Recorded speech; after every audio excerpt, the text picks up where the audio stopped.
Crime के किस्से में आप सबका स्वागत है। दिल्ली में रहने वाला एक परिवार जिसमें उनकी बहू कोरोना काल में काफी बोर हो चुकी थी और बोर होने के साथ साथ वो कुछ नया काम करना चाह रही थी जिससे उसका समय कट सके। ऐसे में उसका सहारा बना स्मार्टफोन और स्मार्टफोन के साथ साथ उसने एक आईडी बनाई। आईडी थी फेसबुक की और उसके बाद उसने चैटिंग शुरू करी और कुछ ऐसे काम भी करने शुरू करे जिसे सुनकर आप लोग भी हैरान हो जाएंगे। आदाब, नमस्कार, सत श्री अकाल। क्राइम के किस्से में सुनाई जाने वाली कहानी अगर आप लोगों को पसंद आती है तो चैनल को लाइक करें, सब्सक्राइब करें और बेल आइकन दबाना ना भूलें। आज की जो सच्ची घटना मैं आप लोगों को सुनाने जा रही हूँ, दरअसल ये सच्ची घटना है उत्तर पूर्वी दिल्ली की गोकुलपुरी स्थित भागीरथ विहार की, जहाँ पर एक परिवार रहता है। उस परिवार में एक व्यक्ति है राधे श्याम वर्मा, जिनकी उम्र 72 साल है। उनकी पत्नी वीना 68 साल। दोनों पति पत्नी गोकुलपुरी के भागीरथ विहार में ही रहते हैं और इनका एक बेटा है रवि जो छोटा है और उसकी बहू है मोनिका। मोनिका 22 साल की उम्र में दिल्ली यूनिवर्सिटी से अपनी ग्रेजुएशन करने के बाद में कॉल सेंटर में काम करती थी, जहां से रिश्ता आने के बाद में रवि के साथ राधे श्याम ने अपने बेटे के साथ में मोनिका की शादी 2016 में की। 16 में शादी हुई। रवि और मोनिका के एक बेटा हुआ। बेटा होने के बाद पूरा परिवार काफी खुश था, लेकिन आगे की किसी ने कल्पना नहीं की थी। 9 अप्रैल 2023 की बात है, शाम का समय था।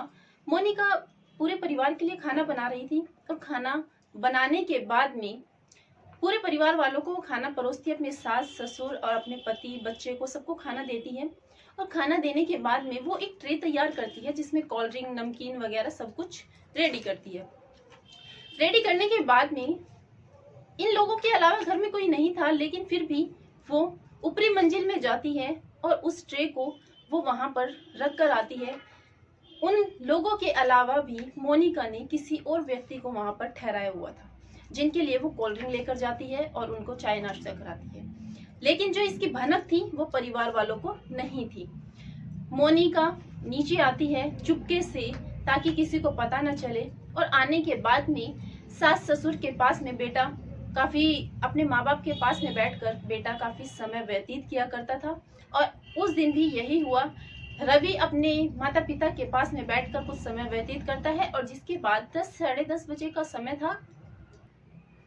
पति पत्नी दोनों अपने कमरे में जाते हैं और कमरे में जाने के बाद सब लोग सो जाते हैं। 10:30 बजे का समय था उस समय जब ये सब सोए थे। जिसके बाद रवि सुबह उठा 10 अप्रैल को और सबसे पहले वो अपने माता पिता के कमरे में जाया करता था। 10 अप्रैल को भी वो सुबह जब अपने माता पिता के कमरे में जाता है तो देखता है कि माता पिता खून से लथपथ हैं। उनका किसी ने खून कर दिया है। घर में सारा सामान फैला हुआ है, लग रहा था जैसे चोरी हुई है। जिसके बाद वो भागकर अपनी पत्नी के कमरे में जाता है, अपनी पत्नी को जगाता है और दोनों आने के बाद में चीखने चिल्लाने लगते हैं, जिसका शोर सुनकर मोहल्ले पड़ोस के लोग भी इकट्ठा हो जाते हैं, जिनमें से कुछ लोग पुलिस को फोन कर देते हैं और पुलिस मौके पर पहुंचती है। मौके पर पुलिस जब आती है तो पूछताछ जारी करती है। जो डेड बॉडीज थी उनको पोस्टमार्टम के लिए भेजा जाता है और सबसे पहले जो पूछताछ की गई वो रवि से की गई, क्योंकि सबसे पहले जो लाश देखी थी वो रवि ने देखी थी। पुलिस रवि से पूछताछ करती है तो पता चलता है कि जो मेन गेट था वो बंद था, तो चोर आए तो कैसे आए, क्योंकि पुलिस ने भी जब घर का हाल देखा तो पुलिस को भी सबसे पहले ये सब जो मामला था ये चोरी का लग रहा था। फिर सारी बात पूछने के बाद पुलिस को लगा कि शायद घर में से ही कोई लोग होंगे, लेकिन जो बेटा था रवि वो कहता है कि घर के तो लोग हम ही हैं, 2 लोग हैं जिसमें कि मोनिका है और रवि है। जिसके बाद पुलिस पता करती है कि घर में कोई दूसरा गेट है। पता चलता है कि 2 गेट है घर में, एक आगे जो मेन गेट है उसके बाद एक पीछे घर में गेट है। उस गेट के बारे में पूछा जाता है। पुलिस उस गेट को देखती है तो उस गेट में भी एक ऐसा सीक्रेट लॉक था जिसे कोई बाहर का व्यक्ति नहीं खोल सकता था। अगर अंदर वाला व्यक्ति उसे खोलेगा तभी वो गेट खुलेगा। पुलिस का शक घर में ही किसी न किसी पर गहरा रहा था। पुलिस को शक था कि घर में से ही कोई एक व्यक्ति है जिसने चोरों को अंदर आने की परमिशन दी है, उनकी सहायता की है। पुलिस रवि से बात करने के बाद में मोनिका से बात करती है। मोनिका से बात करने पर पुलिस कुछ ऐसे सवाल पूछती है जिनका जवाब मोनिका के पास नहीं था। पुलिस दोनों से पूछताछ करने के बाद अपने काम में जुट जाती है। इस मामले की तह तक पहुंचने की कोशिश करती है, परत दर परत खोलने की कोशिश करती है।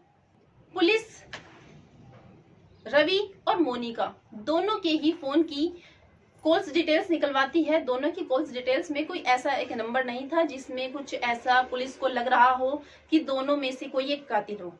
जिसके बाद पुलिस घर की छानबीन करती है और छानबीन करने में पुलिस को एक फोन मिलता है जो कि मोनिका का फोन था।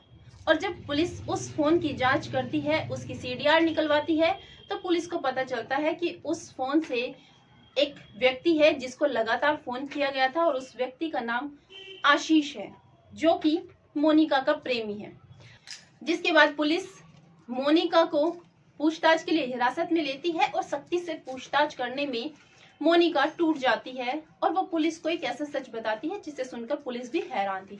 मोनिका बताती है कि 2020 में जब लॉकडाउन लगा तो वो कुछ नया करने की सोच रही थी और वो घर में बोर हो चुकी थी। सास ससुर के साथ में उसकी काफी बनती नहीं थी और पति से भी उसके साथ में कोई अनबन ज्यादा रहा करती थी, जिसके कारण वो बोर हो चुकी थी और वो कुछ नया करने की कोशिश कर रही थी, जिसमें उसका जो फोन था, स्मार्टफोन, वो उसका सहारा बना। और 2020 में उसने अपने फोन से एक फेसबुक आईडी बनाई और फेसबुक आईडी से जब उसने चैटिंग शुरू करी तो उसकी दोस्ती हुई आशीष से। 2020 से लेकर 2021 तक आशीष के साथ में उसकी ऐसे ही चैटिंग चलती रही, जिसमें अश्लील बातें भी हुई हैं और उन दोनों का जो दोस्ती थी वो प्यार में भी बदल गई थी। और जिसके बाद वो 2021 में 14 फरवरी वैलेंटाइन डे के दिन में गाजियाबाद में मिलते हैं एक होटल में और वहां पर मिलने के बाद दोनों के बीच में संबंध बनते हैं। जिसके बाद इनकी जो मुलाकात थी वो लगातार बढ़ने लगी। हफ्ते में कई बार ये दोनों मिलना शुरू हो चुके थे और ये जो सिलसिला था ये 2022 तक चला। सितंबर 2022 में जब रवि ने मोनिका के फोन में ये चैटिंग्स देखी तो रवि के होश उड़ गए और जिसकी खबर पूरे परिवार में हुई। परिवार वालों ने मोनिका का आना जाना बाहर बंद किया और उसको एक छोटा फोन दिया गया। मोनिका की चैटिंग्स तो बंद हो चुकी थी लेकिन फोन कॉल जो थे वो लगातार जारी थे। मोनिका ने दूसरे सिम का इंतजाम किया। एक सिम से वो अपने आशिक से बात किया करती थी, आशीष से, और एक सिम से वो घर वालों को बेवकूफ बना रही थी कि वो किसी से बात नहीं कर रही है। लेकिन राधे श्याम ने अपनी बहू के जो लक्षण थे उन्हें देखने के बाद में गोकुलपुरी का मकान बेचने की सोची और उसके बाद उन्होंने सोचा कि अब एक मकान वो द्वारका में लेंगे ताकि मोनिका का जो अपने आशिक से मिलना है वो बंद हो जाए। ये बात जब मोनिका को पता चली तो मोनिका काफी परेशान हुई और उसने किसी तरीके से अपने आशिक से बात करी और जब वो आशीष से मिली तो आशीष से मिलने के बाद उसने एक प्लानिंग रची। पुलिस का कहना है ये प्लानिंग 2022 में सितंबर में ही शुरू हो चुकी थी और उन्होंने एक ऐसी प्लानिंग रची जिसमें सास ससुर को मारने का प्लान बनाया गया। लेकिन ये प्लानिंग करने के बाद उन्होंने फरवरी में 2 बार मोनिका अपने आशिक से मिली और मिलने के बाद में उन्होंने इस प्लान को पूरा पक्का बना लिया। मोनिका ने अपने प्रेमी आशीष और उसका दोस्त विकास, इन दोनों को शामिल किया और पूरी प्लानिंग को अच्छी तरीके से समझा दिया कि इस दिन हमें ये प्लान करना है, ऐसे ऐसे करके घर में एंट्री होगी और एंट्री के बाद में इस समय कत्ल किया जाएगा। मोनिका ने पुलिस को बताया कि जिस दिन 9 अप्रैल को सास ससुर का खून किया गया उस दिन शाम के समय मैंने अपने सास ससुर और पति को बाजार भेज दिया था किसी काम से, जिसके बाद मैंने अपने प्रेमी आशीष को फोन किया और घर में उनकी एंट्री कराई और उन्हें अपने ही घर की ऊपरी मंजिल में छुपा दिया ताकि किसी को ना पता चले। आशीष एक पिट्ठू बैग लेकर घर में घुसा था।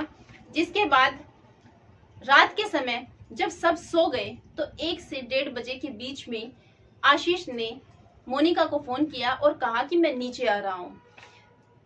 दूसरा फोन 2:15 बजे आया और उसमें आशीष ने मोनिका को कहा कि अब मैंने तुम्हारे सास ससुर को गला काट कर उनकी हत्या कर दी है और अब तुम गहरी नींद में सो जाओ और देर तक तुम्हें सोना है। अगर तुम जल्दी उठकर बीच में आई तो शक तुम्हारे ऊपर जाएगा। मोनिका काफी लेट तक सोती रही, जिसमें रवि की आंख खुलती है और वो सबसे पहले बाहर आता है और अपने माता पिता को देखता है। एक काम इसमें अलग भी हुआ था।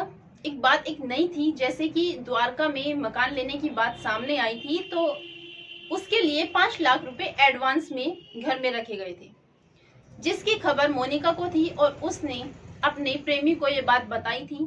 5 लाख रुपए और नकदी, बाकी जो कुछ भी कीमती सामान था, वो मोनिका का प्रेमी आशीष घर से चोरी कर कर लेकर गया था, ताकि हर किसी को ये लगे कि ये एक चोरी थी और चोरी की वजह से ही सास ससुर की हत्या कर दिया। जब मोनिका ने ये सारी बात पुलिस को बताई तो पुलिस भी हैरान थी और ये सोच रही थी कि एक बहू अपनी सास ससुर के साथ में ऐसा क्यों कर सकती है, और जब सास ससुर की हत्या की गई है, प्रेमी के साथ में उसे रहना था, तो उसने अपनी पति की हत्या क्यों नहीं कराई। पुलिस आशंका जता रही है कि जो मोनिका है उसने प्रॉपर्टी को पाने की साजिश रची और प्रॉपर्टी सास ससुर के मरने के बाद में उसे नहीं मिल सकती थी। उसने अपने पति को जिंदा रखा ताकि बाद में वो अपने पति की हत्या कर सके और उसके बाद में जो सारी प्रॉपर्टी है वो उसके नाम हो जाए और वो अपने आशिक के साथ में रह सके। इस घटना में एक बहू ने सारे रिश्तों को तार तार करके रख दिया है। एक दूसरे व्यक्ति की वजह से उसने अपने घर को बर्बाद करके रख दिया है और एक ऐसी साजिश रची है जिसे किसी ने सोचने की कल्पना भी नहीं की होगी। दोस्तों, इस पूरे घटनाक्रम को सुनाने का उद्देश्य आप लोगों को परेशान करना नहीं था, आप लोगों को दुखी करना नहीं था, बल्कि आप लोगों को जागरूक करना था, सचेत करना था। आप जहां भी रहें खुश रहें, सुरक्षित रहें। मिलते हैं कल रात 8 बजे की वीडियो में। जय हिंद, जय भारत।